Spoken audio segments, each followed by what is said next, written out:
Hi, this is Sean from Time and Talk. I wanted to make a video about quartz watches and to think about whether, we should buy them and they are as worthy, if you like, as mechanical watches. I think it's been in my consciousness a little bit more, and I don't know about you guys, it seems to have been on discussion boards and forums and in the consciousness of kind of watch collectors a little bit more. And it's been something that's been in my head a little bit over the past maybe year and a half or so. And if I look down and consult my notes, it started, I think, with one particular watch, and then another particular watch that I'm thinking of buying at the moment kind of heightened it a little bit. But there's four watches that made me think a little bit more about quartz. So the Timex Q. Obviously, I'll put a picture up here if you haven't already seen it. But it's a limited edition. I think it's sold out, and maybe they'll release more of a reissue of a 70s Timex. Obviously quartz. I think Q is means quartz, and that got people a little bit excited, and obviously it's an affordable watch. It's a Timex, but they're selling on eBay for much more than the retail price. Another one is a Breitling Colt Sky Racer. I remember when it came out and I read the review on Hodinkee, and I started to think about, it's a plastic watch that's made of quartz, is this something that we should be thinking about or buying? Another is the Seiko Quartz GMT, or the SBG N005G. Put a picture up here again. A watch that really got me thinking, should I spend that much money on a quartz watch, and is it worth it, and things like that.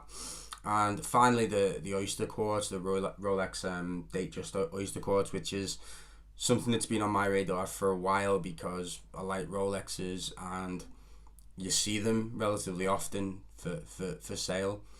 So anyway, just to have a think about whether whether quartzes are worth it, and whether we should give them the respect that maybe mechanical watches are given. So I thought I'd do it in terms of running through these four watches and thinking about why we should respect the engineering, if you like, that's gone into them. I'm in no way an expert at science in a way, but what I've been reading and the research I've been doing has made me have a newfound respect, I guess, for quartz watches. So the Timex, £160 is the retail price for that.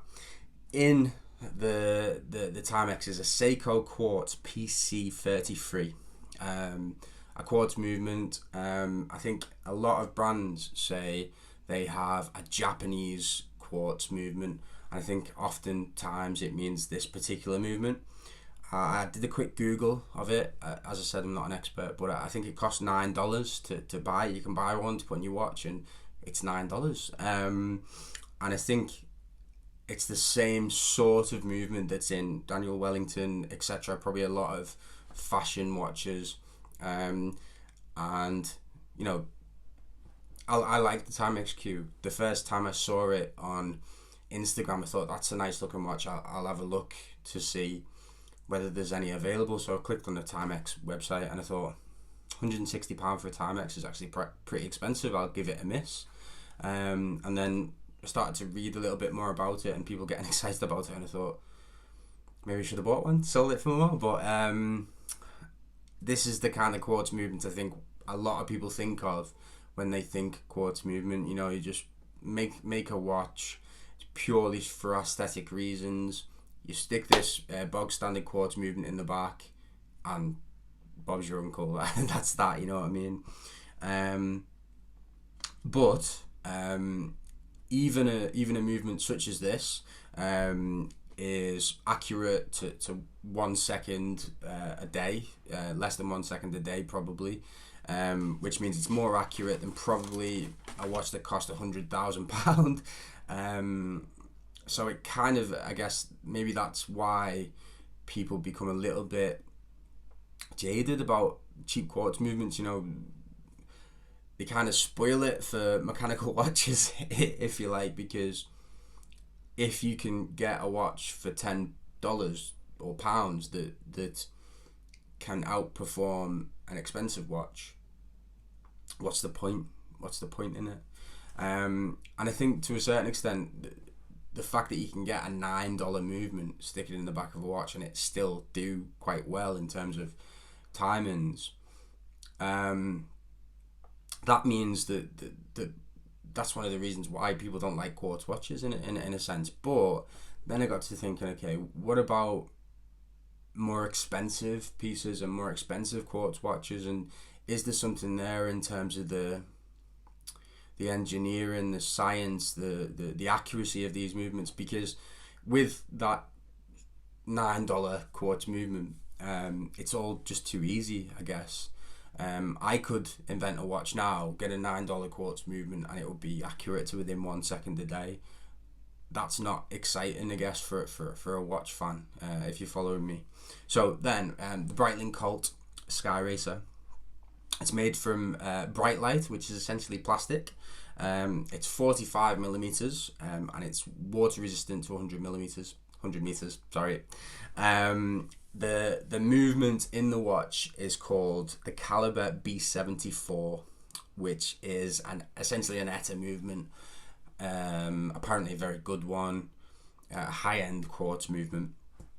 One thing I didn't realize about quartz movements, and you may know this already, but I didn't when I started researching this video, is COSC certification is actually more stringent than automatic certification, which obviously makes perfect sense because you wouldn't expect an automatic movement to compete with a quartz movement given what we've just said.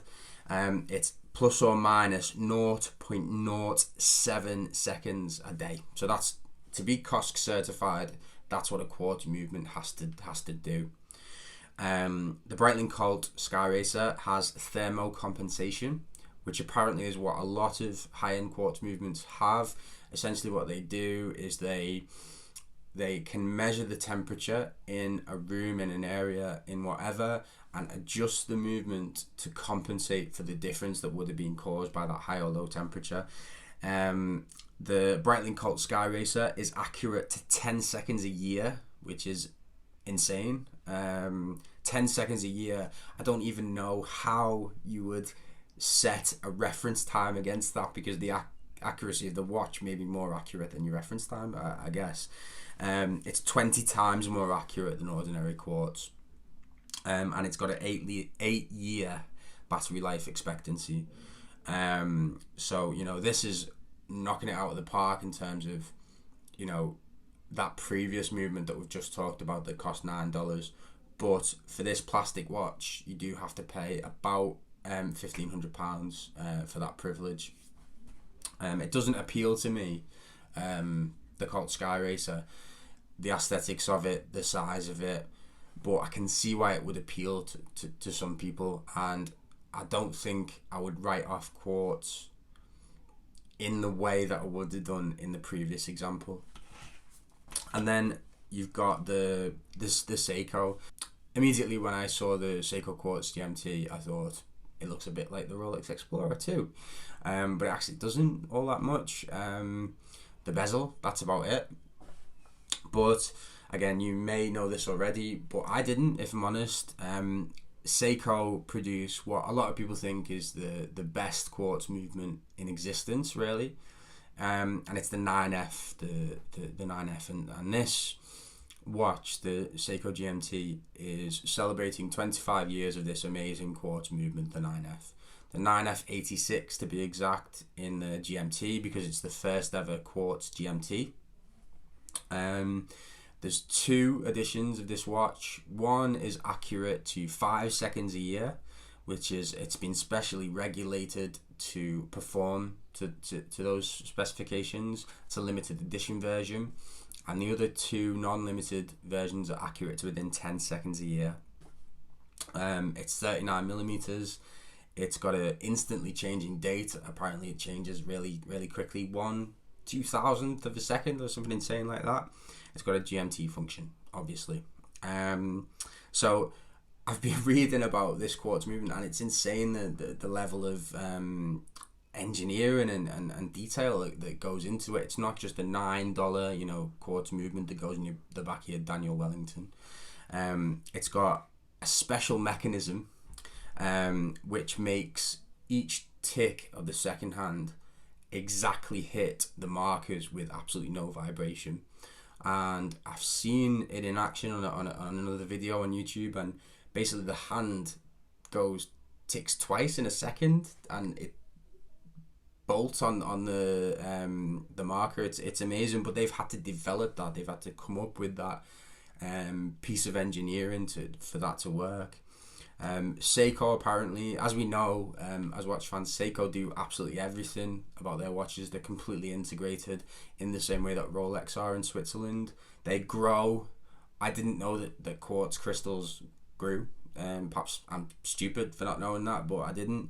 They grow their own quartz crystals and apparently choose only the best examples of those crystals to put in their watches. A lot get rejected. It's like a diamond. Diamonds have clarity the same with quartz crystals. It's hand assembled and decorated to a standard that a lot of mechanical movements are not. I mean, I have a Tissot auto movement watch with a see-through case back, and it's a brilliant watch. I love it, but the movement isn't that nice to look at, actually, so it makes you think, why did they put an exhibition case back on it? Seiko are actually brave enough to put an exhibition case back on a quartz movement, and I'll put a picture up here. It's lovely. Obviously you can see the battery. Quartz runs on battery, so I've got no problem with that personally, but I think that's kind of cool as well, as a kind of like FU to people who don't like quartz watches, so this is a brilliant example for why we should give quartz watches that respect. I'm sure you do already, and I'm not telling you wrong if you don't, to be honest, but I learned so much doing the preparation for this video. Another one is the oyster quartz. So the oyster quartz was developed in the 70s, and I can't remember the original reference number. It wasn't the very first Rolex quartz movement, essentially. But then they developed one called the 5035, which has 11 jewels, and it's decorated to an extent that a lot of mechanical, again, like the Seiko movement, a lot of mechanical movements aren't. Rolex are known for quite utilitarian movements, but apparently they went to town on the oyster quartz movement, because obviously a lot of people in the 70s thought that quartz was going to be the future and most movements were going to be quartz. Apparently it's quite similar also in architecture to mechanical movements. The 3035, apparently it's quite similar to that. So the Rolex oyster quartz also used one of the very first thermal compensation systems, and they did submit their movement to COSC. They never released the data, but apparently to within 50 seconds a year the accuracy was. So already in the 70s, Rolex were doing an amazing job creating their first or second quartz movement was accurate to within 50 seconds a year, much more accurate than any other quartz movement at the time. And as a note to our Rolex fans, obviously probably struggling to get things at retailers, and maybe second-hand prices are soaring and things like that, but apparently there's only 25,000 Rolex oyster quartzes ever made, so that's rarity in Rolex land. And again, I'm not a fan of the oyster quartz aesthetically, but I can completely appreciate what they did with the movement, and I would own an oyster quartz if I liked the look of it. And that brings us on to and you might have seen the video already. I watched the Hodinkee video on this particular movement, the Citizen 0100, which is the most accurate quartz movement in existence. It's accurate to 1 second a year, so there'll be no more turning up late at meetings. You will be there to within 1 second. Obviously these time savings are not gonna do anything in our lives, but it's just fascinating to know that people can do these things with watchmaking, and I think it's as amazing as some of the, you know, automatic movements and perpetual calendars and the decorations in Langeys and things like that. So this is apparently the Citizen is a completely different way of doing quartz. The quartz crystal oscillates. I'm going to use the word oscillates at a higher frequency. It's more resistant to shock. It's an eco drive movement, because apparently the way the quartz works, it would drain the battery really quickly, but with eco drive obviously you don't need a battery. And it was introduced in Basel, I think it was this year. I'm going to say this year. A lot of people were kind of laughing a little bit at the Citizen, because, you know, Citizen are associated with kind of low end watches, and you know, 100 quid, 200 quid, etc. And they released these two watches with the most accurate quartz movement ever, and the titanium was $7,400, and they had a white gold version which is $16,800. So obviously it's not in the normal price range of a Citizen watch, but I just think that's amazing that up to 1 second a year. And it's the Japanese manufacturers who originally, actually no, they didn't invent quartz, did they? Because the Swiss invented the Beta 5, was it called? The Japanese are really still running with quartz, whereas it's almost it speaks of a lack of prestige in the watch if you go with quartz for a Swiss manufacturer. So anyway, to summarize, I started to really appreciate high accuracy quartz, high end quartz movements. I have a few quartz watches, but I always thought, you know, you'd be an idiot to buy a £3,000, £4,000 quartz watch, and I still thought that when I looked at the Grand Seiko GMT quartz, but I don't think that now, to be honest. I don't know about you guys. Tell me in the comments what you think. I think they still have a place in luxury watches, especially the things that Citizen, Seiko are doing with these movements. Obviously, if you want to buy a fashion watch from Daniel Wellington, go for a quartz. It would make absolutely no sense to have an automatic movement in those watches, because they're purely about aesthetics. And many watches, you know, your Casio digital watches, they're about aesthetics primarily and function. So, you know, quartz makes more sense, because quartz is more accurate than mechanical in general. So if your only consideration is accuracy, go for a quartz watch. It's a no-brainer. But I still do generally prefer mechanical watches. What do you think about that? I mean, tell me why if you disagree with me. Tell me why if you agree with me. I just think that mechanical watches are, I don't know, I think that they do have more romance. I know it's a cliche, but that's what I think. So yeah, tell me what you think in the comments about the four watches that I mentioned, about the things that I've told you or discussed about quartz watches. If you like my channel, please subscribe. Keep watching those videos. Every subscription helps and is great. So thanks very much. Bye bye.